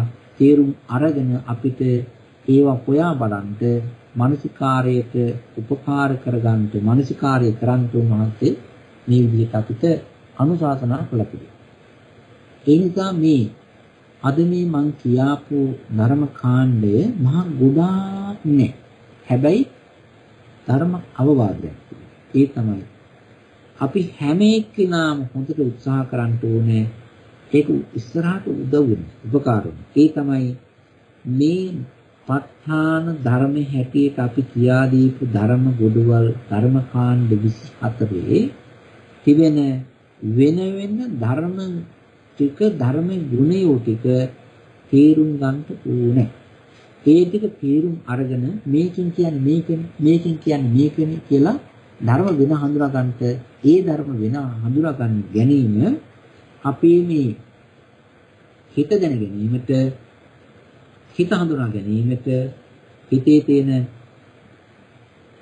පහළ වෙන ධර්ම ලක්ෂණය හඳුනා ගැනීමට උපකාර වෙනවා. දැන් ඒ උපකාර වීම අපිට බලපානවා මෙහෙම. ඒ තමයි අපි කරන්න යන්නේ ධර්ම ටිකක් අවබෝධ කරගෙන අතහරින්න යන ගමනක් කියන්නේ. අපි ඉස්කෝලේට යනවා. ඉස්කෝලේට ගිහිල්ලා ඉගෙන ගන්න. ඉස්කෝලේට ගිහිල්ලා ඉගෙනගෙන ඊට පස්සේ පොත්පත් පාවිච්චි කරලා ඒ ඉගෙනගත්ත පොත්පත් ටිකයි ඊට පස්සේ ඉස්කෝලේ අපි අතහරින්න. ඒක තමයි ස්වභාවය. ඒ වගේ අපි නාම ධර්මයෝ ටික හඳුනා ගන්නවා. රූප ධර්මයෝ ටික හඳුනා ගන්නවා. ඒ වගේ තිබෙනා විස්තරාත්මක හේතු ඵල ධර්මයෝ හඳුනා ගන්නවා. ප ဋ ාණ ධර්ම 24 හඳුනා ගන්නවා. හඳුනාගෙන දැනගෙන වෙන වෙන ලක්ෂණ අවබෝධ කරගෙන ඒ ටික අතහරින්න යනවා. අපි මේ ගොඩාක් මේ සංසාරේ අපි බණ අහනවා ඔක්කොම අහන බණ අපි කවදා හරි අතහරින.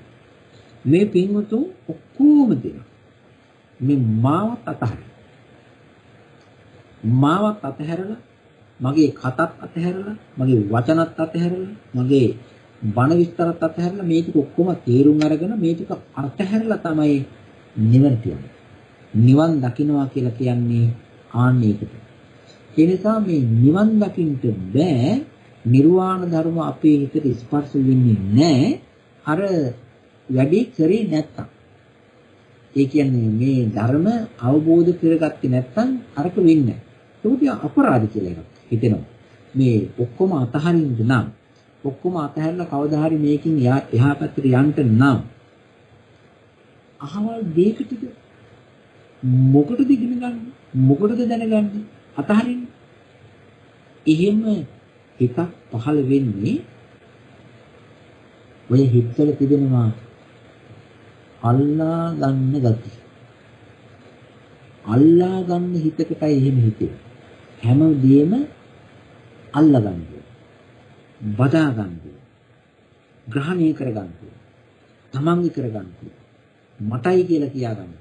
අන්න ඒ ඇලෙන, ලාටු වෙන, බැඳෙන හිතකට තමයි ඕම හිතෙන්නේ. හැබැයි නොබැඳෙන, නොඇලෙන හිතකට එහෙම හිතෙන්නේ නැහැ. අපි මේ ටික දැනගන්න ඕනේ. දැනගත්තයින් පස්සේ තව උපකාරයක් වෙනවා. ඒ තමයි අපි මෙච්චර මහන්සි වෙලා මෙච්චර ඉගෙන ගත්ත දේ තනියෙන් කන්න ඕනේ. තනියෙන් භුක්ති විඳින්න ඕනේ.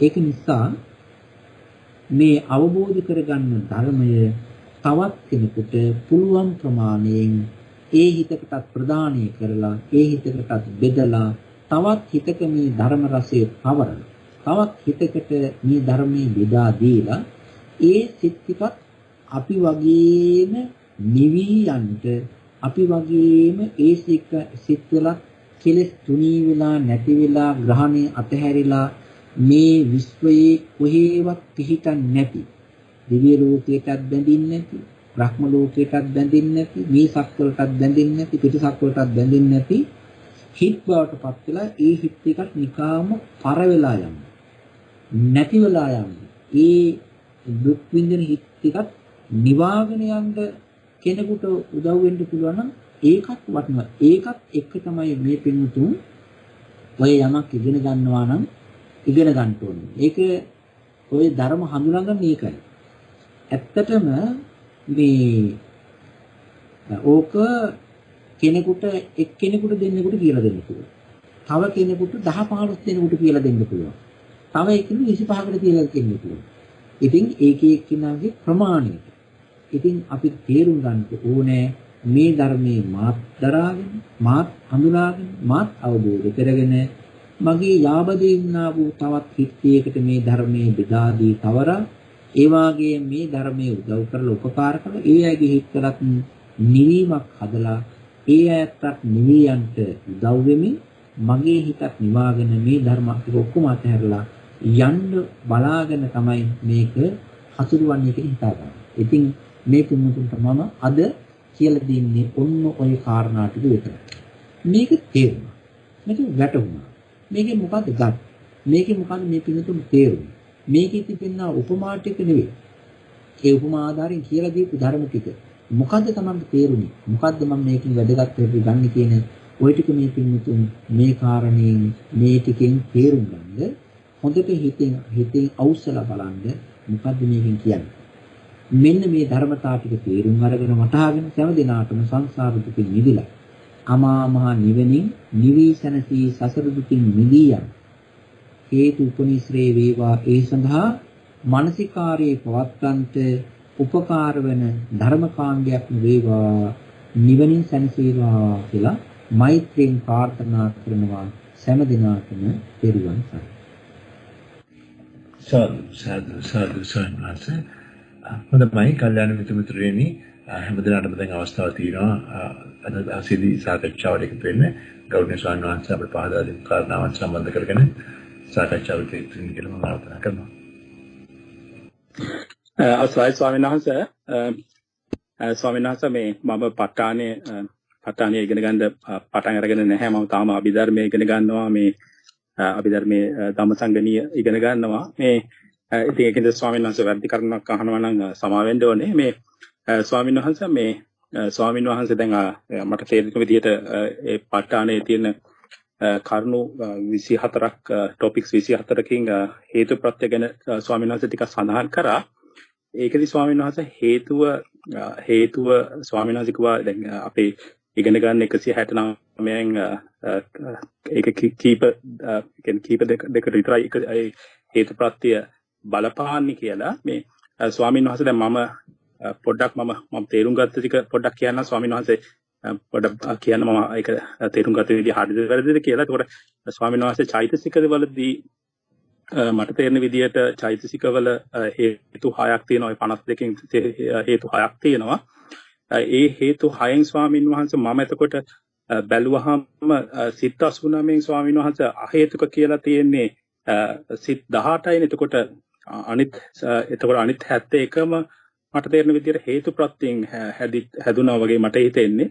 අනිතික ස්වාමීන් වහන්සේ දැන් රූප දිහා බලනකොට මට මම රූප සමුත්ථානවලදී තේරුම් අරගෙන තියෙන හතරකින් හේතු හතරකින් රූප හැදෙනවා කියලා. එතකොට ඒ හතරද ඒකේ හේතු ප්‍රත්‍ය හේතුව විදියට වැටෙන්නේ. එතකොට ඒකෙන් ඇති වෙන නිෂ්පන්න රූප කියන රූප 18ද ඒකේ හේතු ප්‍රත්‍යයෙන් හැදෙන්නේ කියලා පොඩ්ඩක් තේරුම් කරලා පැහැදිලි කරලා දෙන්න ස්වාමීන් වහන්සේ. තේරුවන් සරණයි. මෙහෙමයි මහත්තයා. මේ මහත්තයාටත් තවත් මේ අහගෙන ඉන්න පින්වතුන් සමදිනාටමත් මේක හොඳ පරිස්සමින් තේරුම් ගන්න වෙනවා. මේ වචන භාවිතය හරි අමුතුයි මේ ධර්මයේ. ඒක සූත්‍ර දේශනාවලත් ගාථා ධර්මවලත් ඊළඟට අභිධර්මයේ මේ වචන ටික පාවිච්චි වෙලා තිබෙනවා. ඒ වචන භාවිතා කරලා තිබෙන විදිහ ඉස්සර වෙලාම ඔය පටලැවුම ඒ නොතේරෙන තැන අයින් කරගත්ත තේරුම් ගත්ත ගමන් අනිත් ඒවා කියනවා. අපි මෙහෙම බලමු.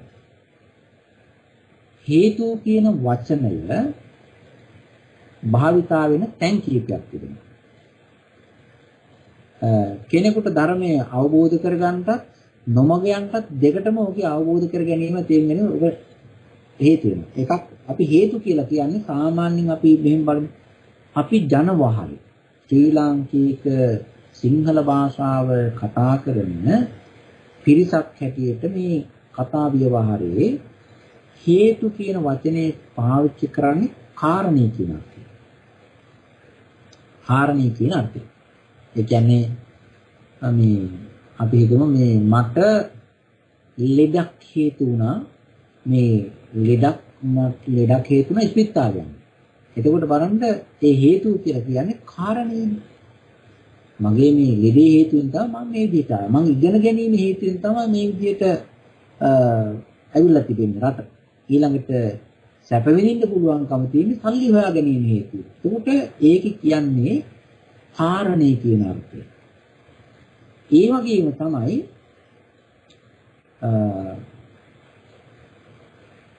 තව එකක් තිබෙනවා ඔය නම් දානවා. නම් දානවා මේ සමහර අයට නම් ඇති මේ මෙන්න මෙහෙමත් තියෙනවා. කාර්ය කරවන කියලා නමක් තිබෙනවා. කාර්ය කරවන. දැන් මේ දැන් අපි මේක ඇහුනොත් එහෙම කාර්ය කියන්නේ ක්‍රියාව. කරවන කියලා කියන්නේ කවුරුහරි කරවන. දැන් කාර්ය කරවන කියලා කිව්වන් පස්සේ ඔක එකක් තියෙනවා. මෙතන වැඩක් තිබෙනවා වැඩකල කරවන එක කියලා. කාර්ය කරවන කියනවා. හැබැයි තව එකක් තියෙනවා කාර්ය කරවන කියන නමක් තියෙනවා. ඔය වගේ හේතු කියන එකේ තිබෙනවා හේතුක ජයවර්ධන. මොක නමක් හැටියට පාවිච්චි කරනවා. ඒකින් කියන්නේ දැන් මේ දැන් අපි අපේ යාළුවෝ කියන හේතුක ජයවර්ධන කියලා. අපි මෙහෙම හිතමු. දැන් අපි කතා කරන හේතු. කොහොර හේතුවක් කියලා පස්සේ අපි කියන්නේ කාරණේ නෙවෙයි. පුජ්‍යලයක් කරනවා. පුජ්‍යලයක්. ඒ වගේ තියෙනවා මෙන්න මෙහෙම අපි භාවිතා කරනවා හේතුව, කාරණය, සිද්ධිය කියලා. ඕක තමයි අපේ හිතේ කැවිලා මුත්තටම තදටම ගෑවිලා තැවරිලා ඇලිලා තියෙන්නේ. ඔය ටිකත් එක්ක අරගෙන ඇවිල්ලා මේ අපි අභිධර්ම පොත දිගාරපු ගමන්ම අපි අභිධර්ම පොතට දාන්නේ අර අපේ මේ හිතේ ගහගෙන ඉන්න කට්ටල. ඉතින් අභිධර්මයේ තේරෙන්නේ. ඒක නිසා මෙන්න මේකේ ප ဋ ාණයේදී අභිධර්මයේ ප ဋ ාණයේ පාවිච්චි කරලා තියෙනවා වචනයක්. ඔය හේතු කියන වචනය හැබැයි අපි gedara පාවිච්චි කරපු එක නෙවෙයි එතන තියෙන්නේ. හේතුක කියන මිනිස්යාට දාපු එක නෙවෙයි එතන තියෙන්නේ. වෙනම එකක්. වචනේ එකයි. අර්ථය වෙනයි. ඒක නිසා ඒක අපි තේරුම් ගන්න මෙන්න මේක. ඒ තමයි සිත් තියෙනවනේ මේ ඔය මහත්ය කිව්ව සිත් තිබෙනවා 89. ඒ වගේම කිව්වා සිත් 89න් අහේතුක සිත් කියලා જાතිකුත් තියෙනවා කියලා.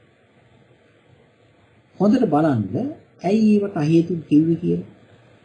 අහේතුක සිත් තියෙනවා නම් සහේතුකක් තියෙන්න එපායි. එහෙමනේ ඒක සාධාරණීත්වය. එතකොට මේ අභිධර්මයේ තිබෙනවා මේ හේතු කියලා හඳුන්වන හේතු කියලා දන්වන හේතු හැටියට නම් කරපු විශේෂිත ධර්ම ටිකක් තිබෙනවා. මේ අභිධර්මයේ කියාගේ න්‍යායයේදී ඒ ටික තේරුම් ගන්න. ඒ තමයි චෛතසික 52කින් මෙයා සිත්වල නෙමෙයි තියෙන්නේ. සිත් වෙන. චෛතසික 52කින් 6 දෙනෙක් ඉන්නවා. චෛතසික 6ක් තිබෙනවා. ලෝභ චෛතසිකය, ද්වේෂ චෛතසිකය, මෝහ චෛතසිකය. අලෝභ චෛතසිකය, අද්වේෂ චෛතසිකය, අමෝහ චෛතසිකය. මෙන්න මේ චෛතසික 6ට අභිධර්ම භාවිතයේදී අභිධර්මයේ විස්තර කිරීමේදී පාවිච්චි කරලා තියෙන නම තමයි හේතු කියන්නේ. ඔය හේතු 6 කවදාකවත් එක තැනක එක 6 දෙනාම එකට එන්නේ. කුසල 3යි අකුසල 3යි. එතකොට 6 දෙනාම එකට එන්නේ නැහැ. එනවනම් එන්නේ අඩුම එක්කිනයි මධ්‍යම 2යි එහෙම නැත්නම් 3යි. ඒක නිසා තියෙනවා සමහර තැන්වල තිබෙනවා ඔය 6 දෙනාගෙන් එකම එක චෛතසිකයක් 6 දෙනාගෙන් තවත් අනිත් ඒවා තියෙනවා. ඔය 6 දෙනාගෙන් එක්කෙනෙක් නියෝජනය වෙලා තිබෙන හිත් තිබෙනවා. ඔය 89 කොතන හරි තැනක ඔය 6 දෙනාගෙන් එක්කෙනෙක් නියෝජනය වෙන හිතක්. අන්න ඒකට කියනවා හේතු එකකින් එකෙක්නේ. එක හේතුවක් තිබෙන නිසා කියනවා ඒක හේතුක සිත් කියලා. ඒ කියන්නේ අර 6 දෙනාගේ එක්කෙනෙක්. සමහර හිත් තිබෙනවා ඔය හේතු දෙකක් තිබෙනවා. කුසල පැත්තෙන් හරි අකුසල පැත්තෙන් හරි හේතු දෙකක් වෙනවා. ඒකට කියනවා ද්වි හේතුක සිත් කියලා. හේතු දෙකයි. සමහර හිත් තියෙනවා මේ හේතු තුනම තිබුණා. ත්‍රි හේතුක සිත් කියලා. එතකොට ඔය අපි මෙහෙම හිතමු. ලෝභ සහගත සිතක් කියනවා කියලා. ඒ ලෝභයේ සහගත සිත සහේතුක සිතක්. ඒ සහේතුක සිත් කියලා කියන්නේ 6 දෙනාගේ එක්කෙනෙක් හරි දෙන්නෙක් හරි තුන ඉන්නවනේ.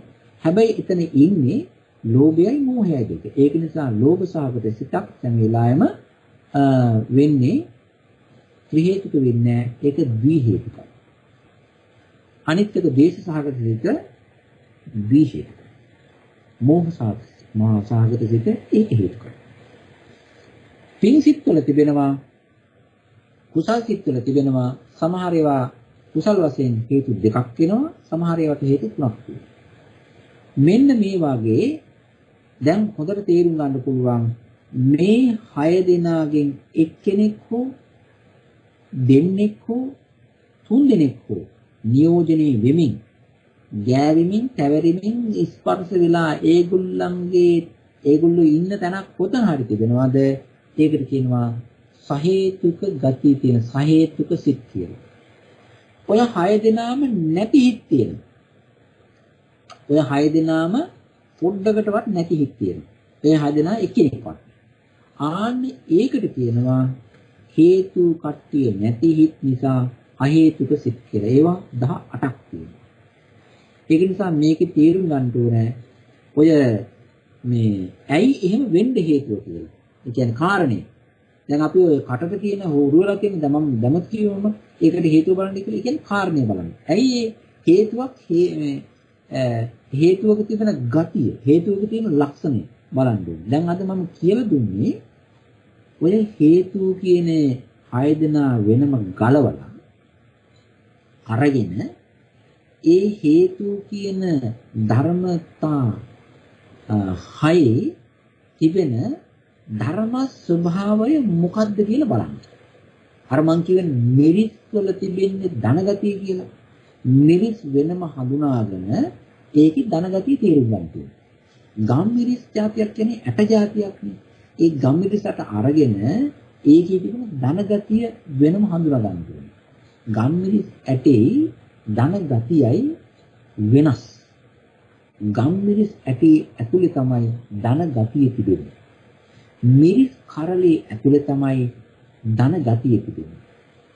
ඒ වගේ මේ ඔය ලෝභයටයි, ද්වේෂයටයි, මෝහයටයි, අලෝභයටයි, අද්වේෂයටයි, අමෝහයටයි කියන 6 දෙනා අස්සේ තිබෙනවා අමුතුම විදිහේ ගතියක්. අමුතුම විදිහේ ගුණයක්. ඒ ගුණය හාරලා ගන්න කියන එක තමයි මම අද කිව්වේ. ඔය ධර්මතා වශයෙන් බලන්න කියලා කිව්වේ මම අර ගියක් කිව්වේ ගෙදරක තියෙන වහලේ කියන එකක් වහලේ තිබෙන සේවාව. බිත්තියේ තියෙන එකක් බිත්ති සේවාව එකක්. දොර කියන්නේ කියන එකක් දොරේ සේවාව එකක්.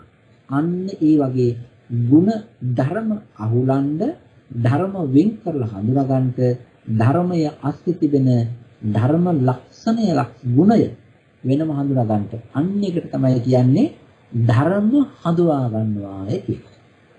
මේක තේරුණා වෙන්න ඇති පැහැදිලි දන්නෙත් නෑ අපැහැදිලිත් දන්නෙත් නෑ මං ගියා මොන හරි තේරෙනවද නෑ. තෙරුවන් සරණයි ස්වාමීන් වහන්සේ. එතකොට මේ ස්වාමීන් වහන්සේ පොඩ්ඩක් රූප ගැන චුට්ටක් කියලා දෙන්න ස්වාමීන් වහන්සේ. මේ රූපවල කිසිම හේතුවක් නෑ. නිර්වාණ ධාතුවක් හේතුවක් නෑ. රූපවල ඔය 6ම නෑ. ඒක නිසා රූපය කියලා කියන්නේ තනි අමු අහේතුක. එතකොට ස්වාමීන් වහන්සේ අවසරයි ස්වාමීන් වහන්සේ. එතකොට ස්වාමීන් වහන්සේ මේ අර අපි රූප සමුට්ඨානයේදී ඉගෙන ගන්න ඒවා හේතු නෙමෙයිද ස්වාමීන් වහන්සේ? ඒ කියන්නේ අපි මේ චෛතසිකවල තියෙන රූප මේ හේතු 6 විතරමද? හේතු ගන්නේ අභිධර්ම විස්තරයේදී හේතු ගන්නෙම චෛතසික 6 විතරයි. අනිත් ඒවා මහත්යා අපි හේතු කියලා කිව්වට මේ කාරණේ කියන්නේ. කාරණේ මේකේ හේතු ධර්ම කියලා වෙනම 6ක් තියෙනවා. ඒ 6 විතරයි ගන්නෙ. රූපවල කිසිම හේතුවක් නැහැ. හේතු ගතියක් නැහැ. රූපවල. තේරුණා ස්වාමීන් වහන්සේ. තෙරුවන් සරණයි. ප්‍රශ්න නැති හැඩක් තමයි පේන්නේ. මේ කියපු කාරණා ටික අපේ පින්තුන්ට වැටහුණාද තේරුණාද? හැමදෙනාම සාකච්ඡාවට එකතු වෙනවා නම් තමයි හොඳ. අපි මේ සාකච්ඡා මණ්ඩපයේ පුරුදුලා තියෙන කල්ලාන මිත්‍රෝ සාකච්ඡාවට එකතු වෙනවා. ඒ විශේෂයෙන්ම දැන් අලුතෙන් මේ සාකච්ඡාවට එකතු වෙන අය බුද්ධික මහත්මයා එකතු වෙනා වගේ සාකච්ඡාවට එකතු වෙන්නේ.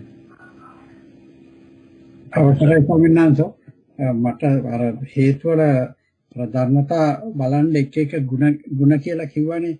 ඒකෙන් මට හිතට මේ අවේචව තමයි ආරම්මන ගුණයක්, අනන්තර ප්‍රත්‍යක්, සමාන්තර ගුණයක්, සහජාත ගුණයක්, තව එකක් පසුබසන ගතිය කියලා එකක් තියෙනවා. ඒක හරියට මට මේ වචනය වුන්නේ නැහැ ස්වාමීන් වහන්සේ.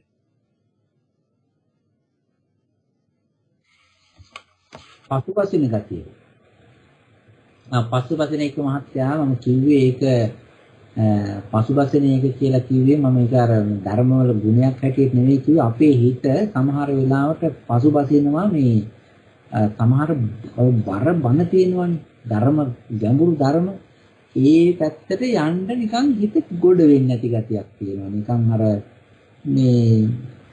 නිකන් අර මොහොතේ නාන්න ගියාම වුණත් අර වැල්ලා හරියේ නිකන් අර ධන හිතක් විතර ගාවට තියෙන අර නිකන් වැල්ලි අන්නේ වගේ අර ගොඩ නාලයිනවා වගේ ගතියක් තියෙනවා සමහරලාට අපි ඔය බණ දේශනා කරනකොට මේ ගැඹුරට යන්න අර මහා මොහොත නැද්දාවට යන්න ටිකක් හරි බය වගේ තියෙනවා වගේ අර මේ සමහර මම අර පසුබසින ගතිය කියලා කිව්වේ අන්නේ ඒකයි. මේ ටිකක් අර මේක එහෙම හිතන්න හොඳ නැහැ.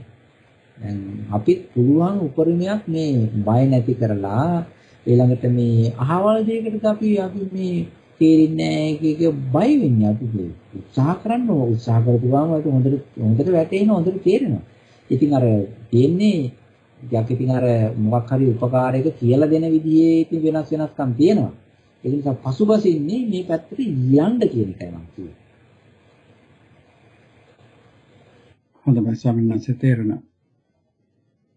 තෙරුවන් සරණයි ස්වාමීන් වහන්සේ. එතකොට ඔය හේතු ඒ චෛතසික වෙනම අඳුරගෙන ඒවේ ಗುಣ වෙනම අඳුර ගන්න හැටි පොඩ්ඩක් කියලා දෙන්න පුළුවන්ද ස්වාමීන් වහන්සේ? ඒ ලෝභය අඳුර ගන්න එක ඒකේ කෘත්‍ය එක කොහොමද වෙනම අඳුර ගන්න කියලා අපිට තෙරුවන් සරණයි.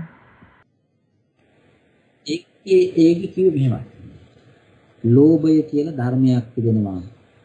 ලෝභය කියන ධර්මයේ තිබෙන්නේ මේ විදිහට බලුවොත් එහෙම. ලෝභය කියලා කියන එක ධර්මයක්. ඒ තමයි හේතු ධර්මය. ඒ හේතු ධර්මයේ තිබෙන ලක්ෂණය තමයි ආරම්මණය ප්‍රති වශයෙන් ගත්තම අරමුණට හිඳා බහින අරමුණට තදින් කාවදින ඊළඟට මූල ස්වභාවයෙන් ගිලා බහින ගතිය තමයි ඔය හේතු කියන්නේ හේතු වල තියෙන. ඔය ප ဋ ාණිය කියනකොට ඔන්න ඔය ගුණය දැනගන්න. දැන් තව එකක් බලුවොත් එහෙම මෙහෙමයි. අපේ තියෙනවා ඇලෙන ගතිය, ලාටු ගතිය. මේක ඇවිල්ලා ගුණය. ඇලෙන ගතිය, ලාටු ගතිය කියන එක ගුණයක්. ඒක ස්වභාවය. ඒක ධර්ම ස්වභාවය. ඇලෙන ගතිය, ලාටු ගතිය ඊට පස්සේ ඕක ওই ධර්මය තියෙන තැනක් තියෙනවා. කොතන හරි මේ ලෝකේ කොහේ හරි තැනක තියෙනවා. ඇලෙන ගතිය කියන එක එකක්. ලාටු ගතිය කියන එක. හැබැයි ඒක තියෙන්නේ කොහෙද? ඕල්ලෑ. ආන්න ඒ වගේ මේ තදින් කා වදින ගතිය, ආරම්මණයේ තදින් කා වදින ගතිය තමයි එක් ලක්ෂණය ධර්ම ස්වභාවය. කොහෙද තියෙන්නේ? ලෝභය. ආරම්මණයේ කිදා වහින ගතිය ලෝභය තියෙන්නේ. අන්න ඒ වගේ. ඒ ධර්ම අඳුරගෙන ඒකේ අස්සේ තිබෙන දේ ගලව ගන්න ඕනේ. ඕක හරි අමාරු ජොබ් එකක්. හරි අමාරු වැඩක්. බෑ කියලා හිතාගෙන හිටියොත් බෑම තමයි. ඒක නිසා මේක ඉස්සරහට යන්න. දැන් මේ කියපු ටික අපේ පින්වතුන්ට මම අද කියපු ටික තේරුණා. තේරුණා. තේරුණා සාරාංශ. තේරුණා. හොඳයි. තවත් මොකක් නැතිව හදක් තමයි තියෙන්නේ. අවස්ථයි ස්වාමීන් වහන්සේ කාටවත් ප්‍රශ්න නැත්නම් පොඩි ප්‍රශ්නයක් අහන්න. ස්වාමීන් වහන්සේ මේ දැන් අපි දැන් ක්‍රියාසිටවලදී ස්වාමීන් වහන්සේ මේ මම දැන් ස්වාමීන් වහන්සේගේ ධර්මදේශන අහලා මම තේරුම් අරගෙන තියෙන්නේ ක්‍රියාසිටවලදීත් රහතන් වහන්සේලාගේ ක්‍රියාසිටවලදීත් කියන්නේ අලෝභ අද්වේෂ අමෝහ කියන ඒ හේතු තියෙනවා. ඒ වුණාට අර චේතනාවෙන් කරන කාර්ය තමයි එතෙන්දී අර කර්ම රැස් කරන ගතිය තමයි වෙන්නේ නැත්තේ කියලා. හැබැයි මම يعني ගොඩාක් අයට තියෙන ප්‍රශ්නයක් තමයි ස්වාමීන් වහන්සේ ඒකවල අහනවා. ඉතින් හේතුවක් තියෙනවා නම් ඇයි එකෙන් කර්ම රැස් වෙන්නේ නැත්තේ කියලා. ඒක මම තේරුම් ගන්න තියෙන විදිහ හරිද ස්වාමීන් වහන්සේ පොඩ්ඩක් ඒක පැහැදිලි කරලා දෙන්න. ඒකේ මහත්තයා එහෙම අහන අය එහෙම අහන්නේ උරණ එක දන්නේ නැති හින්දා තේරෙන්නේ නැහැ ඒගොල්ලන්ට ඒ මාතෘකාව පටලැවිලා තියෙනවා. මෙහෙමයි. හොඳට බලන්න ආරම්මණයේ කිඳා බහින ගතිය ආරම්මණයේ මුල් බැහැ ගන්න ගතිය කියන එකයි කර්ම රැස් කරනවා කියන එකයි වෙනස් මොකක්ද? මේ ඇත්තටම ඔය ක්‍රියාසික කියලා කියන්නේ හේතුව රහතන් වහන්සේලාගේ හිත්වලට ක්‍රියාසිකය කියලා යොදන්නේ අලෝභ අදෝස අමෝහ කියන ඒවා තියෙන හින්දාවත් නැති හින්දාවත් නෙවෙයි. ඒකට බලපාන්නේ චේතනාවේ තිබෙන කර්ම එක්කාසු කිරීම. හරියට කියනවා නම් මේ ඔය චේතනාවේ තිබෙනවා ඉස්සරහට මොකක් හරි සම්බන්ධයක් අටවා ගන්න මේ වෙලාවේ ඇති වුණොත් පහළ වුණොත් එයා මොකක් හරි කනෙක්ෂන් එකක් ඉස්සරහට දාන්න මොකක් හරි ශක්තියක් හදන. ඔන්න ඕක තමයි චේතනාවේ තිබෙන ගතිය. ඕකට කියනවා කර්ම රැස් කරනවා කර්ම හදනවා කියනවා. හැබැයි ඔය චේතනාවේ ඔය ගතිය තියෙන තියෙද්දි ඔය චේතනාවේ ඔය එක්කාහු කරන හදන ගතිය තියෙන වෙලාවක ඔය හිතට යන්තම්වත් නිකන් ළඟින් ඔය තණ්හාව හරි ඊට පස්සේ ද්වේෂය හරි මෝහය හරි ඒ මොකක් හරි කැවරුනොත් එහෙම නැත්නම් ලෝභ අද්වේෂය අමෝහය අලෝභය හරි ඔය කැවරුනොත් ඒ තුන් දෙනාගෙන් ඒ හය දෙනාගෙන් එක්කෙනෙක් හරි ඔය කර්ම එකතු කරන ගතිය තියෙන වෙලාවක මාට්ටු වුණොත් යා නිකන් චේතනාව ටස් ගාලා කර්මයක් කරනවා. හැබැයි වාසනාවකට රහතන් වහන්සේගේ හිත ඔය කර්ම රැක්ස් කරන ගතිය සම්පූර්ණ ඩිලීට් කරලා තිබෙනවා. කෙනා ඉන්නවා නිකම් අර පෙන්ෂන්ගේ ජනාධිපතිවරයෙක්. මොකක්වත් නැහැ. ඒ කියන්නේ ජනාධිපති කෙනෙක් පෙන්ෂන් ගියාම සහ වැඩෙන් දැක්සම එයා හිටපු ජනාධිපතිනේ. සිකියුරිටි නැහැ, පිළිගන්නේ නැහැ, මල් මාලා නැහැ, කිසිම නිකන් මොකක් නැහැ. නිකන් නම් කැලලක් තියෙනවා. ඒ වගේ චේතනාව රහත් හිතේ පහළ වෙන්නේ නිකම් පෙන්ෂන් ගියෙක් වගේ. ඒක නිසා ඒ අලෝභය තිබුණාට, අද්වේෂය තිබුණාට, අමෝහය තිබුණාට වැඩක් නැහැ. කර්ම රැස් කරන්න බෑ. හැබැයි ඒ චේතනාව කියන එක අර දැන් සංසාරේ ඒ රහතන් වහන්සේ රහත් වෙන කලින් සංසාරේ ඉන්න අවස්ථාවේදී අලෝභය, අද්වේෂය, අමෝහය පහළ වෙලා තිබෙනවා. ඒ පහළ වෙලා තිබෙන්නේ ඒ හිතේ චේතනාව කර්ම රැස් කිරීමේ ශක්තිය තියෙන කාලය. ඒක නිසා ඉස්සෙල්ලා කාලේ අර කර්ම රැස් කරන ගතිය, එක්කව කරන ගතිය, තිබෙන ගතිය චේතනාවේ තිබෙච්ච හින්දා ඒ වෙලාවේ අලෝභය, අදෝසය, අමෝහය ගෑවිච්ච හැම තැනකම කරේ මොකද්ද? එකතු කරා. හැබැයි රහතන් වහන්සේගේ මේ චේතනාවේ එහෙම එකතු වෙන්නේ නැතිනම් නිකන් ඉන්නවා. නිකන් මේ පහුගිය කාලේ නිකන් අපි එකට එක කම්පැනියේ වැඩ කරපු අය දැන් පෙන්ෂන් ගිහිල්ලා කියන්න වගේ. ආන්නේ වගේ. ඒක නිසා මේ ඔය ධර්ම ස්වභාවය වැටහෙන්නේ නැති නිසා තමයි ඔය මිනිස්සු එක එක ප්‍රශ්න අහන්නේ. ධර්මයේ තේරුම් ගත්ත ගමන් ඒ ප්‍රශ්න නිකන් මේ වියලිලා යනවා. තේරුම් ගන්න. තේරුම් ගන්න ස්වාමීන් වහන්සේ ගොඩක් පිං. හොඳයි. එහෙනම් ප්‍රශ්න නැත්නම් අපි අදට අවසන් කරමු. එහෙමයි සරණවංශ. එහෙමනම් අපිට අද දවසේදී ඒ උතුම් මාර්ගය දවනා උතුම් ධර්ම දේශනාවට ඒ වගේම ධර්ම සාකච්ඡාවට සම්බන්ධ වෙන්න. ඉතින් අද දවසේදීත් සුපුරුදු පරිදි තමත් සැලකිය ප්‍රමාණය සාර ප්‍රමාණය මම දැන් රටවල් කීපයකින් සාකච්ඡාවට එකතු වුණා. ඉතින් මේ සම්බන්ධ වෙච්ච සියලු දෙනා වෙනුවෙන් ඒ වගේම මෙම දේශනාවන් නැවත ශ්‍රවණය කරන්නා වූ ඉදිරි කාලයකදී ශ්‍රවණය කරන්නා වූ පිරිස වෙනුවෙන් අපගේ උතුම් කල්යාණ මිත්‍ර පූජ්‍යපාද ගෞරවනීය ජිනාලංකාර ස්වාමීන් වහන්සේට පාද නමද නමස්කාර කර සිටිමින් ඒ වගේම ප්‍රාර්ථනා කර සිටිනවා ඔබ වහන්සේ ප්‍රාර්ථනා කරන බෝධියකින් චතුරාර්ය සත්‍ය ධර්මය අවබෝධ කර ගැනීමට මේ කරා වූ උතුම් ධර්ම දානමය පුණ්‍ය ක්‍රියාව හේතුවක් වේවා කියලා සායමස් සාදු වහන්සේට ප්‍රේමස. දැන් සෑම දිනාටම සනසිල්ලක් යහපතක් වේවා. මේ අද කතා කරේ එක පැත්තක්.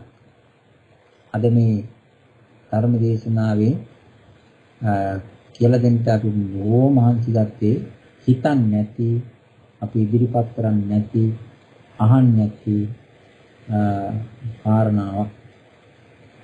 ඉතින් මේ කාරණා අපි තේරුම් ගන්න එක හොඳයි. මේ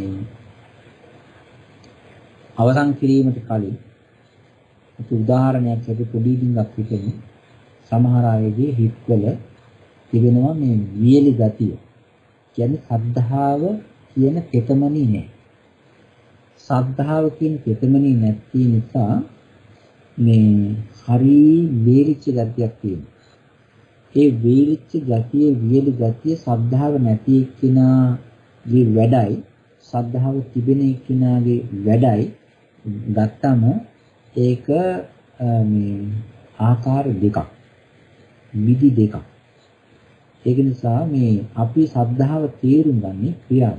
ඒක නිසා ශ්‍රද්ධාව කියන ලක්ෂණය ධර්ම ස්වභාවය ආවන් පස්සේ ඒකේ තිබෙන ගුණය, ඒකේ තියෙන ලක්ෂණය අපිට දැනගන්නත් ඕන, තේරුම් ගන්න පුළුවන් ක්‍රියාත්මක වීම පස්සේ.